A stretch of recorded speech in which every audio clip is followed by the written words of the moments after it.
지금 모든 언론이 또는 검찰이나 경찰에서 윤석열 대통령을 내란죄의 괴수로 낙인 찍어놨죠.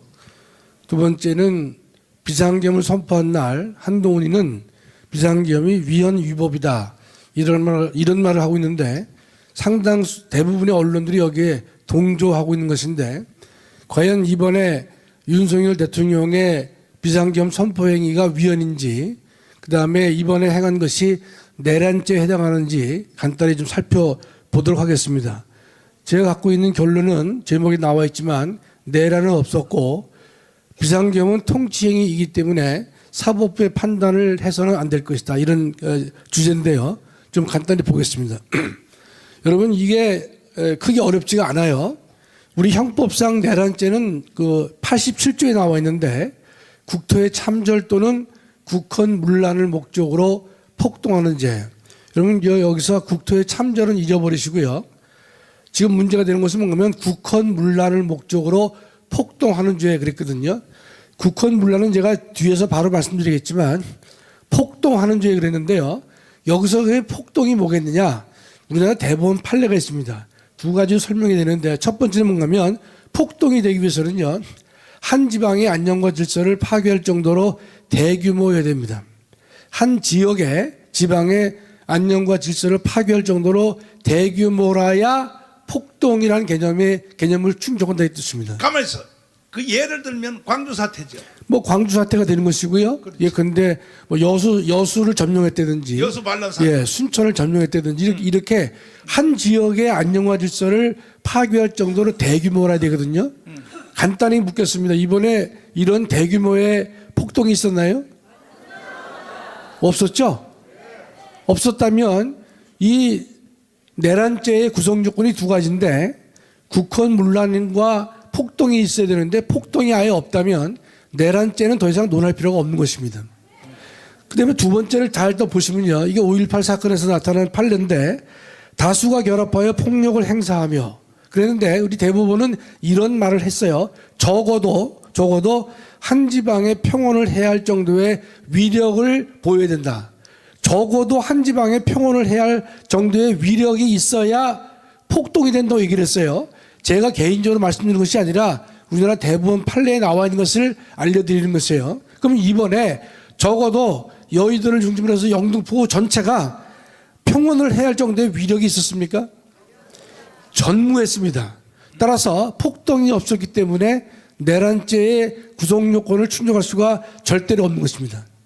그러나 하나 더 보겠습니다. 계속 국헌 문란을 떠들고 있는 것인데 국헌 문란의 개념에 속하는지도 보겠습니다.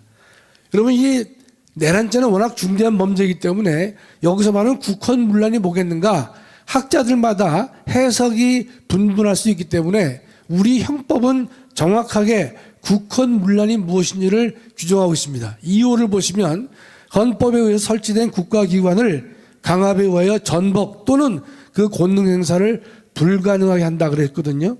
이것이 이제 국헌 문란이 되는 것인데 여러분 제가 한번 여쭤볼게요. 지금 이번에 계엄에 의해서 국회와 중앙선관위를 계엄군이 진입을 했는데 이번에 국가기관을 강압에 의해서 전복한 적이 있나요?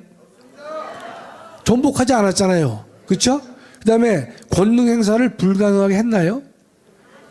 국회의원 190명이 모여가지고 계엄 해제 요구를 의결할 정도로 국회는 상당 부분이 평온했다 이 뜻입니다. 그렇다면 국헌 문란도 해당하지 않고 폭동도 없었다면 당연히 내란죄는 성립할 수 없다고 봐야 되는데 적어도 검찰이나 경찰의 핵심 간부들은 이 내용을 알고 있음에도 불구하고 전혀 모른 척하면서 무조건 내란죄로 밀어붙이는 것이고 대통령을 내란죄의 괴수다라고 이렇게 하고 있는 것이죠. 정말 이건 빨갱이 전법이 알 수가 없는 것인데 가슴을 치지 않을 수 없는 것입니다. 다음이요. 다시 말씀드리지만 전복도 없었고 권능 행사가 불가능하지도 않았어요. 비상계엄으로 인해 가지고 그렇다면 내란죄는 성립하지 않는다 이 뜻입니다. 다음이요. 그래서 제가 내란죄 성립하지 않고 내란에 내자도 꺼내지 말라 그랬습니다. 그렇지. 이게 제가 자의적인 해석을 하고 있나요? 여러분 법 전문가가 아니지만 제가 지금 설명드리는 게 어렵습니까? 아주 간단합니다. 외울 수 있어요. 국헌문란을 목적으로 폭동해야 되는 거예요. 어느 것도 해당하지 않는데 이걸 내란죄로 몰고 있단 말이죠. 그래서 충분히 이건 뒤집어 엎어야 된다 이 뜻입니다. 두 번째로는 한동훈이가 비상경을 선포했는데 이걸 위헌이다, 위법이다 하고 떠들고 앉아 있는데 위헌인지 위법인지 한번 우리가 간단히 살펴보겠습니다. 비상경을 선포할 때는 첫째, 법은 절차를 준수라고 되어 있어요. 절차 준수. 근데 절차 준수는 두 가지인데 계엄을 선포하려면 국무회의 사전 심의를 격려하고 또 계엄을 해제할 때도 국무회의 심의를 거치라는 것이 절차적 요건에 하나밖에 없습니다. 이번에 보니까 대통령은 국무회의 이 비상경을 선포할 때 선포 전에 국무회의를 거쳤어요, 안 거쳤어요? 거쳤죠. 해제할 때도 거쳤어요, 안 거쳤어요? 양자 모두 다 국무회의 심의를 거쳤어요. 그럼 절차적 흠이 있습니까, 없습니까? 없어요. 다른 절차는 없습니다. 두 번째, 국회 통고를 헌법을 하라고 했는데 이 통고는 안 했어요. 그러나 통고를 안 한 것에 흠이 있을지 몰라도 이 정도의 흠을 가지고 비상겸 전체를 갖다가 고도의 대통령의 정치적 결단이고 정치적 행위인 이 계엄에 대해서 통고를 안 했다고 해서 이게 위헌이고 무효가 될 수 있겠는가? 될 수가 없다는 것이죠. 대통령을 편드는 해석이 아니라 법학적 양심에 비춰본다 하더라도 통고 정도는 안 했다. 조금 전에 목사님 말씀하셨지만 비상계엄은 10시 30분에 선포됐습니다. 10시 반에는 모든 국민이 TV를 보고 있었어요. 이재명이는 예컨대 자기네 소속 국회의원들한테 빨리 국회로 오라고 얘기를 했어요. 300명 모두가 10시 반에서 10시 40분 사이에 비상계엄 선포를 행위를 다 알고 있는 상황입니다. 그렇다면 통고를 해서 국회로 하여금 이러한 액션을 취하게 하라고 하는 것이 헌법의 명령인 것인데 이미 300명 모두에게 사실상의 언론을 통해서 통지가 된 상태라면 이와 같은 조그만 하자는 당연히 치유됐다라고 봐도 지나친 해석이 아닌 것입니다. 결코 이것은 위헌의 사유가 될 수 없단 말이죠. 세 번째가 중요한 것인데 실체적 요건이죠.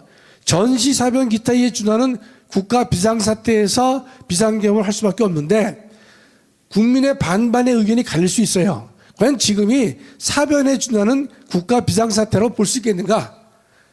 아니라고 보는 사람도 반 정도 될 것이고 대통령의 연설문을 들어보면 피를 토하는 심정인 것이고 대한민국이 지금 국가로서 존재하는 것이 이상할 정도로 풍전등화에 놓여 있다는 것이 대통령의 고백인 것입니다. 그 고백을 믿는 또 다수의 국민들은 야, 이 국가 비상사태라고 볼 수도 있지 않겠는가. 그러나 또 반대를 보면 이게 조문상 이게 사변해 준다는 국가 비상사태가 아니라고 할 수 있어요.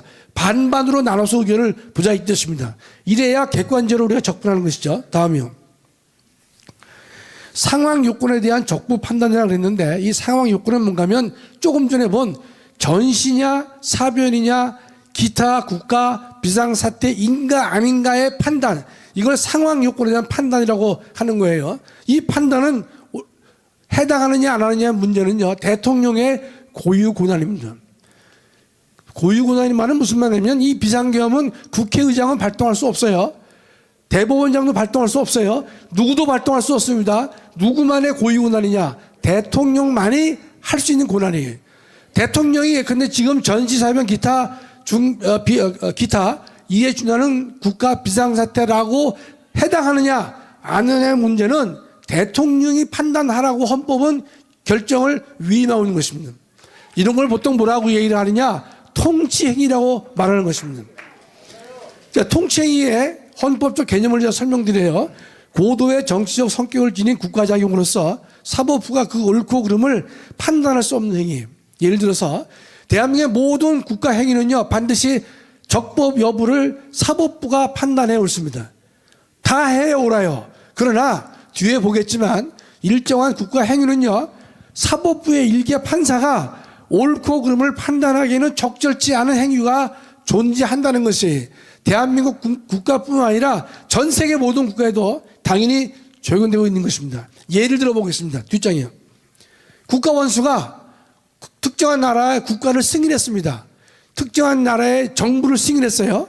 사면을 해요. 선전포고를 해요. 해외 파병을 해요. 계엄 선포를 해요. 이런 등등의 문제는요, 그 판단이나 절차에 있어서 흠이 있을 수도 있고 없을 수도 있어요. 그러나 이런 문제를 가지고 일개 사법부가 옳고 그름을 판단해서는 안 되는 고도의 정치적 결정, 정치적 결단이라고 하는 것이 바로 헌법상 통치행위가 되는 것입니다. 이 통치행위에 해당하면요, 사법부 판단을 면제받을 수 있는 것이에요. 그 이와 같은 대통령의 통치행위는 어떤 지위에서 하는 것이냐?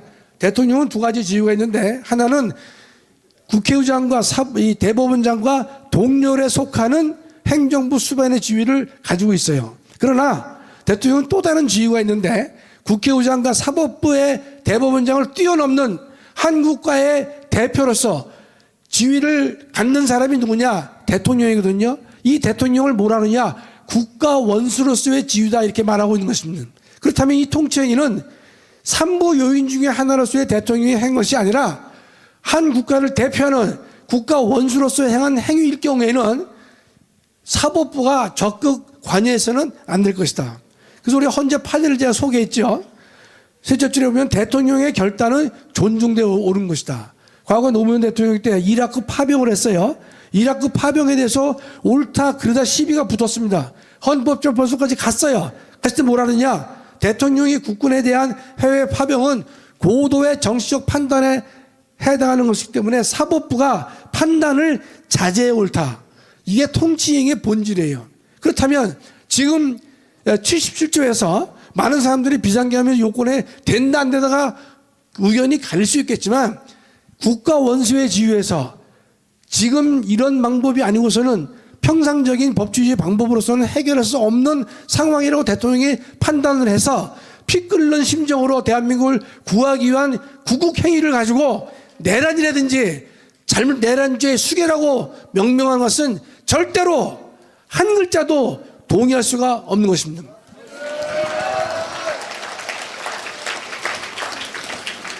다음이요.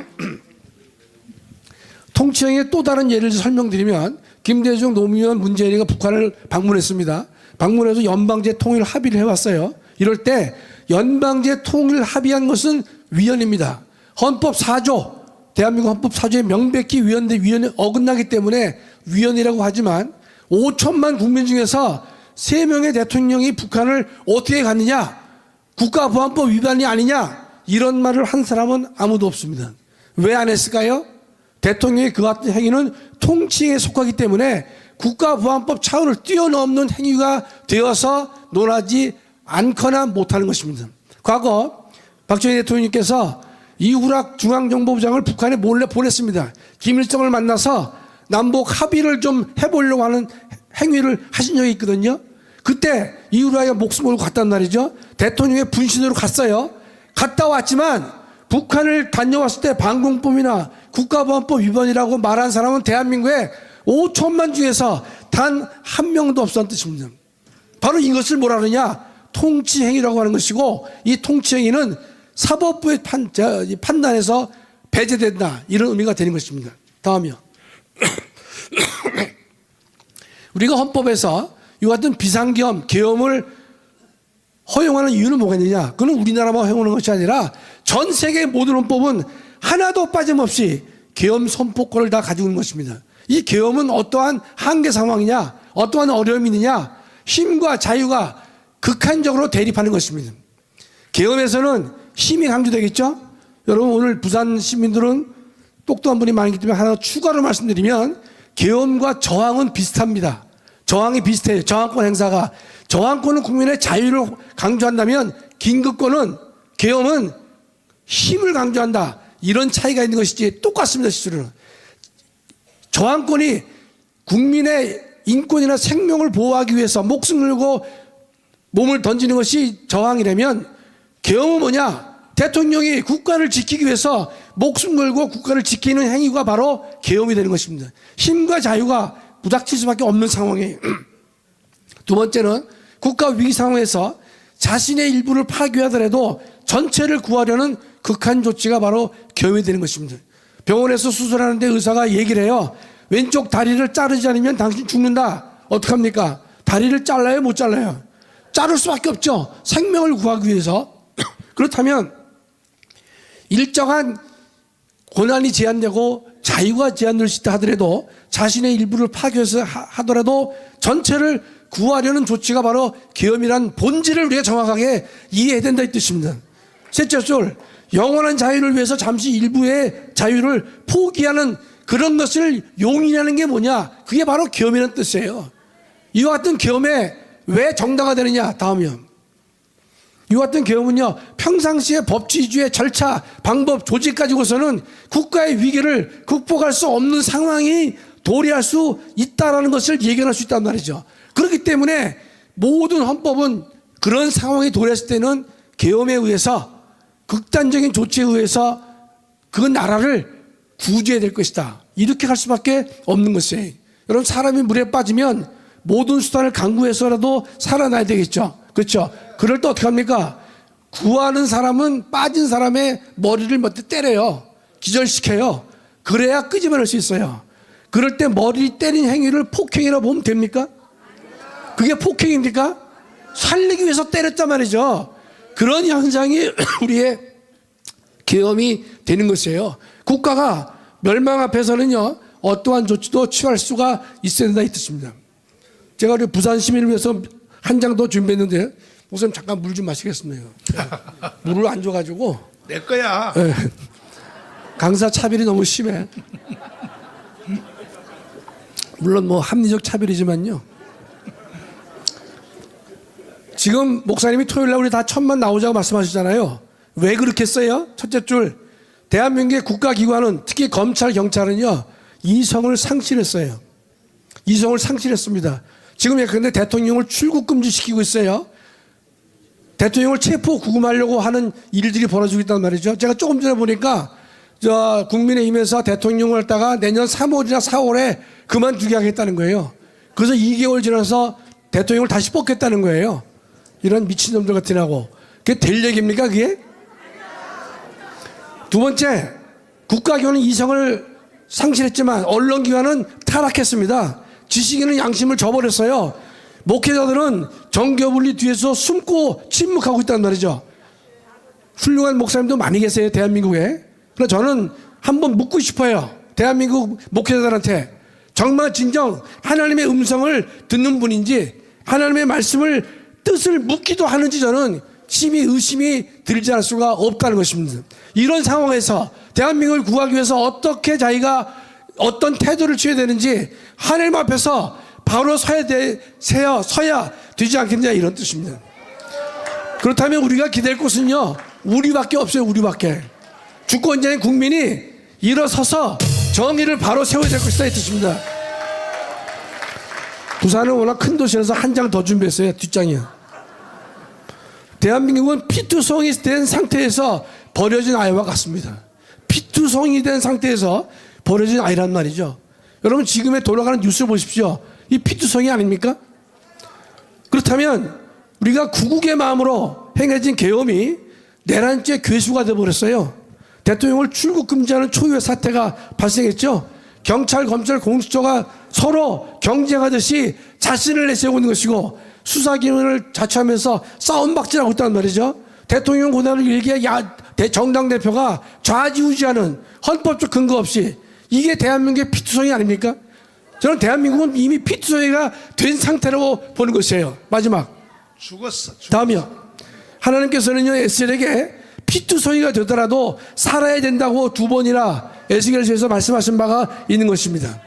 피투성이가 되더라도 주님을 바라보라 말이죠. 살아야 된다 2번이나 강조하셨다면 우리는 주님만 바라보며 나가야 될 것이고 우리는 어떻게 행동할 것이냐. 광화문에 모여서 우리의 존재, 우리의 마음, 우리의 결기, 우리의 각오를 한 마음으로 보여주지 않으면 이 피투성이 된 대한민국을 살릴 수 없다고 믿고 있는 것입니다.